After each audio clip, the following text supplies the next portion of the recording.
Okay, तो जो हमारा टॉपिक है वो लाइफ प्रोसेस पर रहेगा। ठीक है, किस पर है? लाइफ प्रोसेस पर। वैसे आपने इस चैप्टर के बारे में थोड़ा सा डिस्कस कर लिया होगा, ठीक है, बट अदरवाइज थोड़ी सी बात और कर लेते हैं इसके ऊपर कि लाइफ प्रोसेस एक्चुअल में क्या कंडीशन है। ठीक है, तो देखो, आप इसको बायो प्रोसेस भी कह सकते हो, आप इसको लाइफ प्रोसेस या बायो प्रोसेस भी कह सकते हो। ठीक है, उसका रीजन ये हुआ कि हम इसको बायो प्रोसेस या लाइफ प्रोसेस क्यों कह रहे हैं। प्रोसेस, प्रोसेस मीन्स एक तरीके से वो अपना फंक्शन कर रहा है, कोई भी अपना फंक्शन कर रहा है। ठीक है, अब इसका फंक्शन, इसका वर्क बोल दो आप या इसका फंक्शन बोल दो। अच्छा, किसका फंक्शन आना चाहिए? प्रोसेस तो है, ठीक है, हमने बात मानी प्रोसेस है। ये कैमरा लगा हुआ है, अपनी प्रोसेस कर रहा है। ये एलईडी है, ये भी अपनी प्रोसेस करेगी। ये पंखे चल रहे हैं, अपनी प्रोसेस कर रहे हैं। क्या लाइफ भी अपनी प्रोसेस करती है क्या? लाइफ मीन्स, बायो मीन्स या life means living organisms, living organisms. How to identify living and non-living organisms? What is the difference between living and non-living organisms? ये आप छोटी क्लास से पढ़ते आए हो, आप बता दोगे। They can breathe, they can respire, they can growth, ठीक है, ये चीजें लिविंग ऑर्गेनिज्म की लागू है। अच्छा, एक लिविंग ऑर्गेनिज्म है कोई भी, आप बैठे हो, आप सारे लिविंग हो, मैं लिविंग हूँ, सब लिविंग है, ठीक है। तो लिविंग की अगर हम बात करें तो लिविंग ऐसी कौन सी प्रोसेस करेगा कि वो अलाइव रह सके, वो जिंदा रह सके? उसको कुछ तो प्रोसेस करनी पड़ेगी ना, अपनी बॉडी को मेंटेन करने के लिए उसको कुछ प्रोसेस करनी पड़ती है ना। अच्छा, ये प्रोसेस जो होती हैं वो कौन सी हो सकती है? ये प्रोसेस कौन सी हो सकती है भाई? एक ऑर्गेनिज्म को जीवित रहने के लिए कुछ प्रोसेस करनी पड़ती है। जैसे उसको क्या करना पड़ता है? उसको रेस्पायरेशन करना पड़ता है, उसको ग्रोथ करनी पड़ती है, उसको न्यूट्रिशन लेना पड़ता है, उसको डाइजेशन करना पड़ता है, उसको मेटाबॉलिक प्रोसेस लगानी पड़ती है, उसको एक्सक्रिएशन करना पड़ता है। ठीक है, मेटाबॉलिक प्रोसेस लागू करनी पड़ती है। अच्छा, ये मेटाबॉलिक वर्ड क्या है? कहीं सुना आपने इसका मतलब? इस मेटाबॉलिक वर्ड, अच्छा, रेस्पायरेशन आप समझ गए, रेस्पायरेशन आप समझ गए भाई। रेस्पायरेशन की अगर हम बात करें तो एक तरीके से ब्रीदिंग करना, ठीक है, लेकिन आप ये नहीं कह सकते कुछ ऑर्गेनिज्म रेस्पायरेशन को सही से शो करते हैं और कुछ शो नहीं करते। जैसे आप बोलोगे कि सर क्या प्लांट रेस्पायरेट करते हैं? बिल्कुल करते हैं, लेकिन अपनी तरह तो नहीं करते ना। क्या आपको सांस लेते हुए दिखाई देते हैं प्लांट? तो उनको क्या माने हम? नॉन लिविंग, उनको नॉन लिविंग माने क्या? तो यहाँ तो सही बैठ ही नहीं रही बात। आप ये कह रहे हो कि लिविंग ऑर्गेनिज्म वो हैं जो रेस्पायरेशन करते हैं, जिनमें रेस्पायरेशन होता हुआ दिखाई देता है, एक तरीके से शो होता है। जैसे हम सांस लेते हैं, सांस छोड़ते हैं, हम O2 को इनहेल करते हैं और एक्सहेल के रूप में क्या कर देते हैं हम? CO2 रिलीज कर देते हैं। ये तो अपन कर रहे हैं। प्लांट इसका अपोजिट करता है, जस्ट अपोजिट करता है। अगर प्लांट नहीं है तो हमें O2 मिलना भी बंद हो जाएगी, O2 मिलना भी क्या हो जाएगा? ठीक है, क्लियर बात समझ में? तो कुछ जीव, कुछ ऑर्गेनिज्म जो हैं वो रेस्पायरेशन को शो नहीं कर रहे, ठीक है बात। आप बात करो ग्रोथ की, किसकी बात करो? तो growth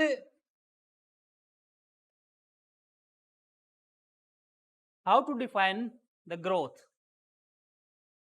anyone tell me what is growth? Growth और क्या चेंज हो जाता है? शेप। ठीक है, यानी उनके वेट में और उनकी साइज में इंक्रीज हो जाए। कोई भी ऑर्गेनिज्म है, उसकी साइज इंक्रीज हो रही है और उसका वेट भी बढ़ रहा है, उसका बायोमास भी इंक्रीज हो रहा है। क्या इंक्रीज हो रहा है? हाँ, साइंस की लैंग्वेज में वेट नहीं यूज करेंगे, क्या यूज करेंगे? बायोमास। उसका बायोमास भी इंक्रीज हो रहा है और उसका उसकी साइज भी इंक्रीज हो रही है। Then we can say that it is living. हम क्या कहेंगे कि वो लिविंग है। ओके, डन, आपकी बात डन। ठीक है, बट टीला देखा आपने? बालू का टीला, उस पे वर्दी, बालू जमने से आकार बढ़ जाता है, उसको बढ़ जाता है ना। तो ये तो एक्सेप्शन हो गया, एक्सेप्शन ऑफ बायोलॉजी आ गई है। तो उसकी भी तो वर्दी हो रही है, एक्सेप्शन है ना ये, अपवाद है। क्या है ये? तो ग्रोथ को आप कह रहे हो कि जो ग्रोथ करता है वो लिविंग है, लेकिन मैं ऐसे बोल रहा हूँ कि ये जो बालू के टीले हैं, इन पे बालू जमती जाती है हवा के उड़ने से और इनका आकार बढ़ जाता है, तो ये क्या है? ये भी लिविंग होने चाहिए आपके अनुसार। तो ये भी क्या होने चाहिए? लिविंग होनी चाहिए। आप कह रहे हो जो मूवमेंट करता है वो लिविंग है, तो कोई खड़ा रह गया है, कोई अपनी जगह पे पड़ा है, तो वो नॉन लिविंग। एक तरीके से देखा जाए तो लिविंग और नॉन लिविंग की डेफिनेशन को हम कंप्लीटली एक्सप्लेन करने में क्या नहीं है? सक्षम नहीं है। एक तरीके से उसको कंप्लीटली एक्सप्लेन नहीं कर पा रहे हम। ठीक है, क्योंकि हमने सारे करेक्टर यही पढ़े थे शुरू से, हमने तो यही करेक्टर पढ़े थे। ठीक है, चलो यहां से बात करते हैं, वापस से देखो। ये बात समझ में आई? क्लियर हुई ये बात? अभी हमने कुछ ज़्यादा मैटर नहीं पढ़ाया आपको, सिर्फ इतना बताया है कि लिविंग ऑर्गेनिज्म वो होते हैं जो इतनी सारी प्रोसेस कर लें। ये जो प्रोसेस होती है इन्हीं को हम क्या कहते हैं? बायो प्रोसेस या लाइफ प्रोसेस। क्या कहते हैं? बायो प्रोसेस या लाइफ प्रोसेस। ठीक है, वे सभी प्रोसेस, वे सारी प्रोसेस, ठीक है, जो कंप्लीटली मेंटेनेंस कर दे। क्या कर दे? किसकी? लिविंग ऑर्गेनिज्म की। उनको हम बायो प्रोसेस कहते हैं। देखो, बाइक है, बाइक किस किस के पास है? हाथ ऊपर करो। ठीक है, साइकिल। ठीक है, बाइक चलाने के लिए किस चीज की रिक्वायर होती है? फ्यूल की रिक्वायर होती है ना, रोज होती है ना। ऐसे तो है नहीं कि भाई एक बार फ्यूल डलवा लिया, चलो बस काम बन गई, अब चाहिए हम चंद्रमा पर भी जा सकते हैं। ऐसी तो कोई बात नहीं, फ्यूल की रिक्वायर होती है ना। अच्छा, फ्यूल के अलावा और किसी चीज़ की रिक्वायर नहीं होती? उसके मेंटेनेंस की रिक्वायर होती है। आप उसका मेंटेनेंस बंद कर दो, उसकी सर्विस करवाना बंद कर दो, उसके ऑयल वगैरह जो डलते हैं वो सारे बंद कर दो, फ्यूल फ्यूल का काम रखो, एक दिन ऐसा होगा कि वो बाइक जो आपकी वो बंद हो जाएगी। ठीक है, अगर आप ये काम मेंटेनेंस अगर उसकी नहीं करते हो तो बाइक बंद हो जाएगी। वैसे हमारी बॉडी की मेंटेनेंस भी ज़रूरी है। अब हमारी बॉडी की मेंटेनेंस ऑयल डाल के नहीं होती, कभी फ्यूल डाल लो आप, ये सब ठीक है, बन गया काम हमारा। तो पेट्रोल की तो बात की थी आपने, है ना, फ्यूल से नहीं होती। अपनी बॉडी की मेंटेनेंस आप न्यूट्रेंट वाला फूड ले। कैसा फूड? न्यूट्रेंट अवेलेबल हो जिसके अंदर, उसके अंदर प्रोटीन भी आ जाए, कार्ब्स भी आ जाए, उसके अंदर फैट आ जाए, उसके अंदर मिनरल्स आ जाए, उनके अंदर विटामिन्स आ जाए, ये सारा फूड अगर आप ले रहे हो तो ठीक है। अगर आपको ऐसे ऐसी जगह पे रखा जाए कि वहां का जितना भी एरिया है वो सारा पॉल्यूटेड है, पॉल्यूटेड मतलब प्रदूषित, तो आपको प्रॉपर ऑक्सीजन मिलना बंद हो जाएगी। उससे हमारे फेफड़े, हमारे जो लंग्स हैं वो खराब हो जाएंगे। ठीक है, अच्छा, खा ही रहे हो, और शरीर से आउट कुछ नहीं हो रहा, अपशिष्ट, एक्स क्रिएशन नहीं हो रहा है ना। अगर ये फिकल मटेरियल है, ये अगर बॉडी से नहीं निकले तो, अगर यूरिन सिक्रेशन की बात आती है, यूरिन सिक्रेट करते हैं ना दिन में कई बार, कई तो ऐसे ही, सर चला जाऊंगा एक बार, हाँ जा, हाँ करते हैं ना यूरिन सिक्रेट, ठीक है। अगर यूरिन 24 घंटे तक रुक गया तो बॉडी में, व्हाट विल हैपन, क्या होगा, ब्लैडर फट जाएगा ब्लैडर नहीं फटेगा, और क्या होगा, किडनी डैमेज हो जाएंगी आपकी, क्योंकि जो यूरिन है वो वापस से बैक करने लग जाएगा किडनी के पास, और किडनी डिस्फंक्शन हो जाएंगी, और किडनी फेल हो जाएंगी, और व्यक्ति की मृत्यु हो जाएगी। तो मलमूत्र त्यागना जरूरी है ना। तो इसको भी हम किस में काउंट कर रहे हैं, बायो प्रोसेस में। आप बोल रहे हो excretion is the part of bio process, excretion is the part of bio process, pass out nitrogen bases from our body. अगर हमारी बॉडी से हम नाइट्रोजन बेस, जैसे यूरिया है, यूरिक अम्ल है, यूरिक एसिड है, इनको अगर बाहर निकालते हैं तो ये एक्सक्रिएशन कहलाता है। क्या कहलाता है, तो जरूरी है। अच्छा, खाना खाया, आपने फूड इनटेक कर लिया और डाइजेस्ट नहीं हो रहा, तो दिक्कत है कि नहीं है, डाइजेस्ट नहीं हो रहा तो दिक्कत है ना, डाइजेस्ट होना जरूरी है, तो ये भी इसमें शामिल है। एक और बात लिख देता हूं मैं यहां पे,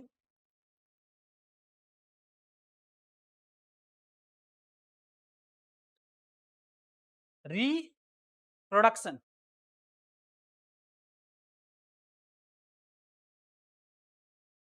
रिप्रोडक्शन क्या होता है अभी, रिप्रोडक्शन क्या होता है,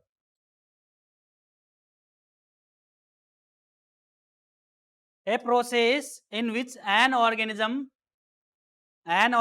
generate a offspring, वो अपनी ऑफस्प्रिंग को जनरेट कर रहा है, यानी एक ऑर्गेनिज्म अपना जैसा ऑर्गेनिज्म बना रहा है, ठीक है, अपना जैसा ऑर्गेनिज्म बना रहा है, उसको आप क्या कहोगे, रिप्रोडक्शन।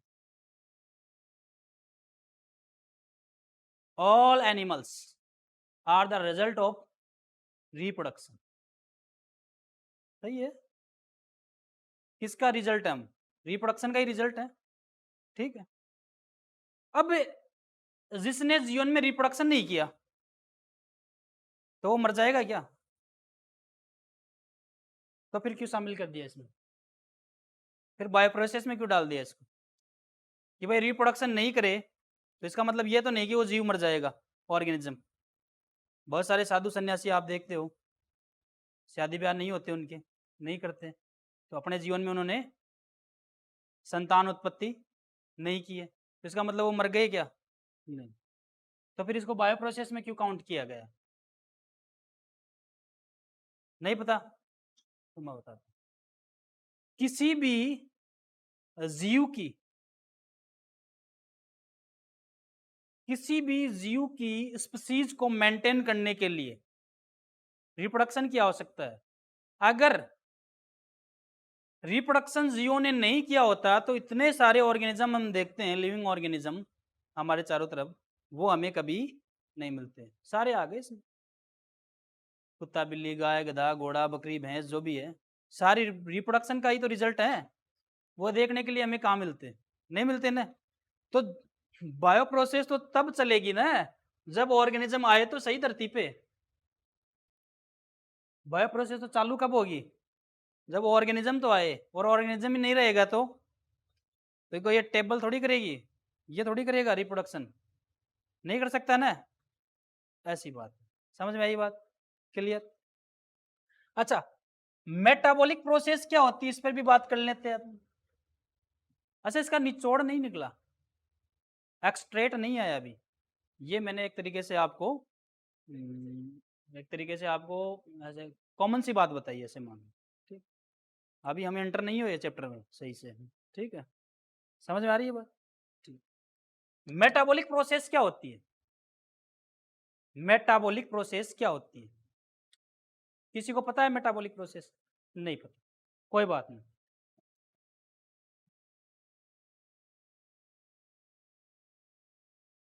ये मेटाबॉलिक प्रोसेस जो होती है, अपनी बॉडी के अंदर जितनी भी प्रोसेस चलती हैं वो सारी मेटाबॉलिक प्रोसेस है। खाना खाने से लेके एक्सक्रिएशन तक जितनी भी प्रोसेस अपनी बॉडी के अंदर चलती है उनको मेटाबॉलिक प्रोसेस कहते हैं। क्या कहते हैं? मेटाबॉलिक प्रोसेस दो तरीके से होती है, कैटाबॉलिक और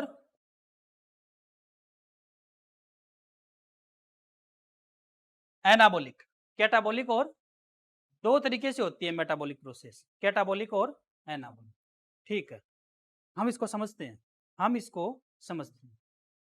आपने चपाती खाई, आपने क्या खाई? चपाती। ठीक है, आपने वेजिटेबल्स खाई। ठीक है, आपने राइस खा लिया भोजन के साथ। अब आपकी बॉडी में गया क्या? कुछ कार्बोहाइड्रेट चले गए, कुछ प्रोटीन चले गए, कुछ विटामिन चले गए। ये है सेल अपनी। क्या है? सेल। अब ये प्रोटीन है,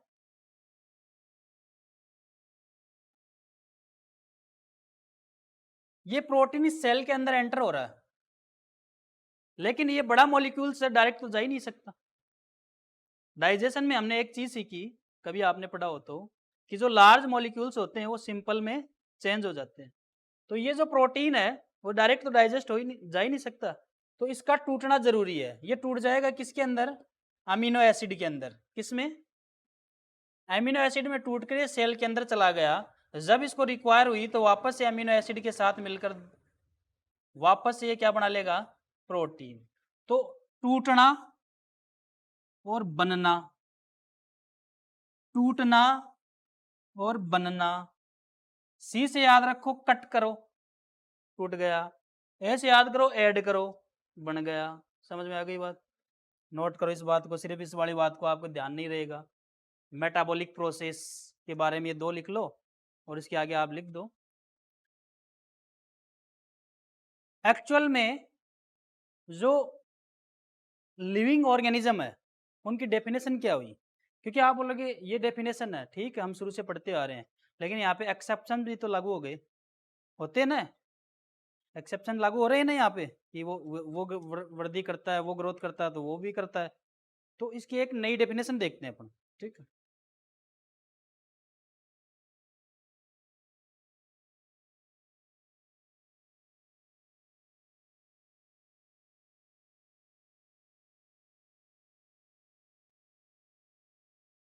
लिविंग ऑर्गेनिज्म। देखो, ये सेल है। क्या है ये? और सेल के अंदर सेल ऑर्गेनल्स क्या है?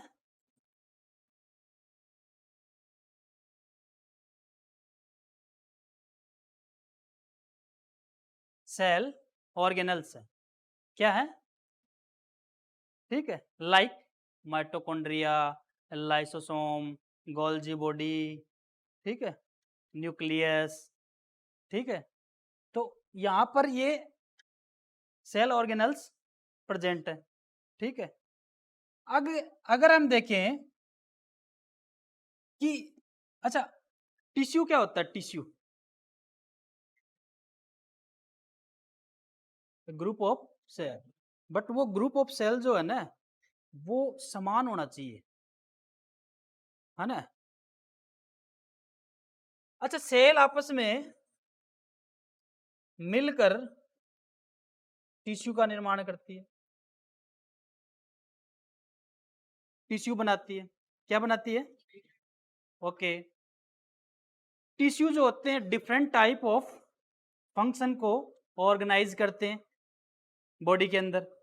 ठीक है, जैसे हमारी बॉडी के डिफरेंट टाइप फंक्शन होते हैं ना, जैसे खाना खाना, पचाना, एक्सक्रिएशन करना, रेस्पायरेट करना, डिफरेंट टाइप फंक्शन होते हैं। ठीक, जैसे मैं बताऊं आपको, जैसे मान लो स्टार्ट से बात करते, थोड़ी सी पीछे से लेते। स्पर्म सेल है, कौन सी सेल है? स्पर्म किसमें प्रेजेंट होता है? मेल। किसके अंदर प्रेजेंट होता है? मेल। अच्छा, स्पर्म क्या है? आप क्या बोलोगे? Male gametes. क्या है? स्पर्म प्रेजेंट है, ठीक है। स्पर्म कब, स्पर्म फ्यूज होते हैं किसके साथ? ओवम के साथ, फ्यूजन करके। अच्छा, जो नई चीज बनती है उसको हम क्या कहेंगे?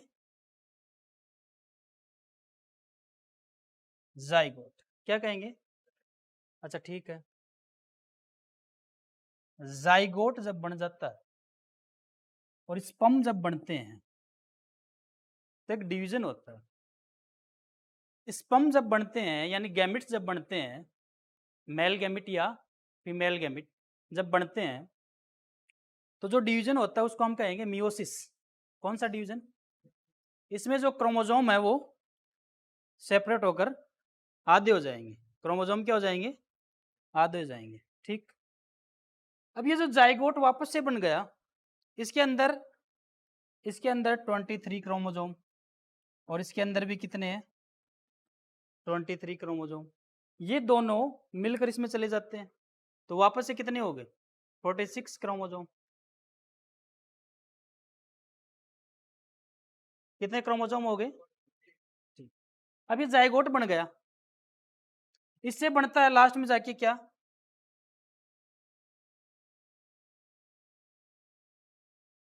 क्या बनता है? एम्ब्रियो। क्या बनता है? कैसे बना? कैसे बन गया इस जाइगोट की? यदि बात करो आप, तो ये एक सिंगल सेल है, एक सिंगल सेल है जाइगोट। और आप एम्ब्रियो की बात करो, आप एम्ब्रियो की बात करो, तो एम्ब्रियो के अंदर तो मल्टीपल सेल आ जाती हैं। तो ये यहां से कैसे चेंज हुआ? क्या प्रोसेस हुई होगी? चलो, आपको उस प्रोसेस का नाम नहीं पूछ रहा मैं, आपसे मैं ये पूछ रहा हूँ क्या प्रोसेस हुई होगी? कॉमन सी बात है, अगर इससे ये बन गया तो क्या प्रोसेस हुई होगी? Not reproduction. रिप्रोडक्शन तो हो चुका है पहले। यहां से ये जाइगोट से एम्ब्रियो बना, तो कौन सी? मियोसिस हो चुकी है। अब होगी कौन सी? माइटोसिस। कौन सी? माइटोसिस डिवीजन होगा। अरे सिंपल सी बात है, अगर मैं ऐसे बोलूं, चलो कॉमन सी बात करते हैं, मैं ऐसे बोलूं कि जाइगोट का 5 ग्राम वेट है। एक्चुअल मेरे को पता नहीं कितना वेट है, लेकिन मैं बोल रहा हूँ 5 ग्राम वेट है, और ये जो एम्ब्रियो है ये अपना मान लो 300 ग्राम का है। कितने ग्राम का है? 300 ग्राम का है। तो क्या इंक्रीज हुआ? वेट। एंड अगर चीज बड़ी हुई है तो साइज भी इंक्रीज हुई। साइज भी इंक्रीज हुई ना, तो आप बता सकते हो यहाँ से चीजें बढ़ी है सर, यहाँ से चीजें बढ़ी है, कम तो हुई नहीं। और बढ़ने की अगर बात करते हैं तो माइटोसिस डिवीजन ही लागू होता है, ध्यान रख लेना। कौन सा डिवीजन लागू होता है? अच्छा, और बातें करते हैं। अगर इससे पहले की एक छोटी सी प्रोसेस ले लेते हैं समझाने के लिए। ये सेल बढ़ रही है by the division of, by the division of meiosis, mitosis. कौन सा डिवीजन?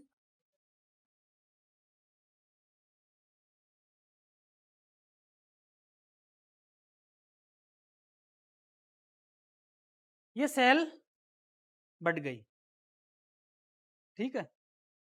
अब इन सेल के अंदर क्या होगा? ये सारी सेल बन गई एक बार, अभी हमें इनका कोई, किसी का भी कोई फंक्शन नहीं पता है, और ना कोई फंक्शन डिटरमाइंड हुआ है किसी का भी। लेकिन आप बोल रहे हो कि ग्रुप ऑफ सेल क्या कहलाएगा? टिश्यू। तो इसमें इतनी सारी सेल बन गई, तो हो सकता है इसमें कई टिश्यू बन जाए। एक टिश्यू यहाँ बन गया,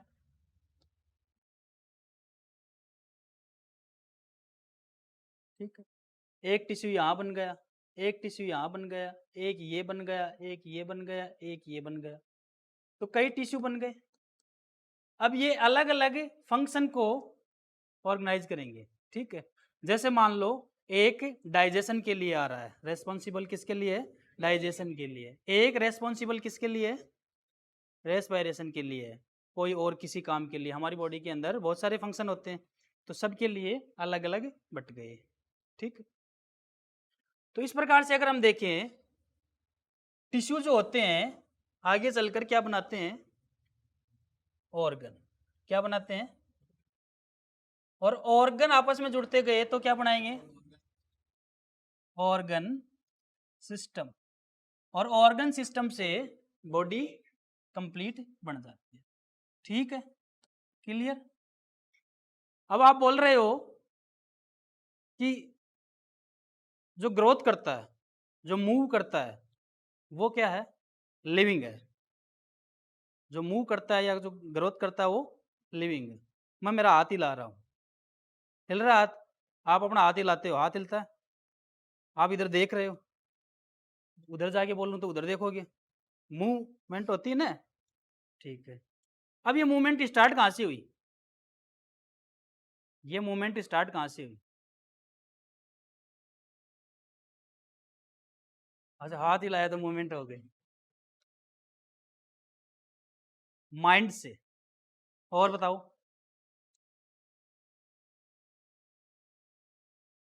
देखो, माइंड का अलग रोल लेंगे यहाँ पे। माइंड जो है वो तो कंट्रोल कर रहा है चीज़ों को, ठीक है। अच्छा, किस पे? आपने हाथ हिलाया, क्यों हिलाए? क्या है आपकी बॉडी के अंदर जैसे आपका हाथ हिल रहा है? आप चल रहे हो, आप सोने, आप चल रहे हो तो चल ही रहे हो। एनर्जी। ये एनर्जी कहाँ से आई आपके पास? ये एनर्जी कहाँ से आई आपके पास? कैसा फूड होना चाहिए एनर्जी के लिए?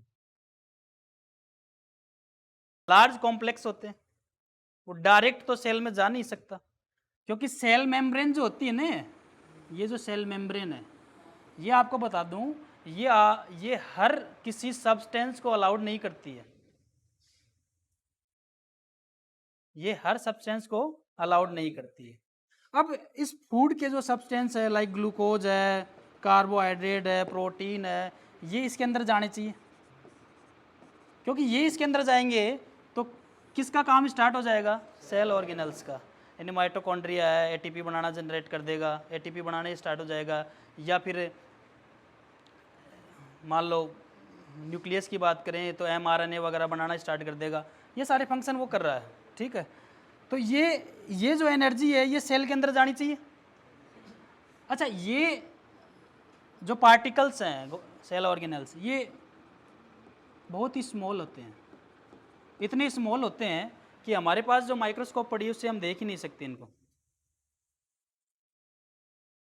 इसके लिए ज़्यादा मैग्निफिकेशन वाली माइक्रोस्कोप चाहिए। इसको कहते हैं इलेक्ट्रॉन माइक्रोस्कोप। कौन सी कहते हैं? उससे आपको एक माइटोकॉन्ड्रिया दिख सकता है। क्या दिख सकता है? आपको एक गोल्जी बॉडी दिख सकता है। क्या दिख सकता है? वो सब अपना काम करेंगे तो एक सेल काम करेगी। अगर सेल काम करने लग गई तो टिश्यू काम करने लग गया, और टिश्यू काम करने लग गए ऑर्गन, ऑर्गन काम करने लगे ऑर्गन सिस्टम, और ऑर्गन सिस्टम काम करने लग गए बॉडी, काम करने लग गई। तो हम कहेंगे हमने जो हाथ हिलाया ये इसलिए हिला क्योंकि हमारी सेल्स के जो स्मॉल पार्टिकल्स हैं वो काम करने लग गए। तो अगर मैं ये कहूँ कि movement of small particles in our body, small particles की मूवमेंट हमारे शरीर के अंदर जो हमारी बॉडी के अंदर होती है, उसी को अगर मैं कहूँ कि अगर जिसके अंदर होती है वो लिविंग और जिसके अंदर नहीं होती वो, तो सारी डेफिनेशन भूल जाओ। समझ में आ गई बात? डेफिनेशन कौन सी याद रखनी है? Small particles. आपसे कोई पूछ ले कि स्मॉल पार्टिकल्स कौन से होते हैं तो आप बता सकते हो।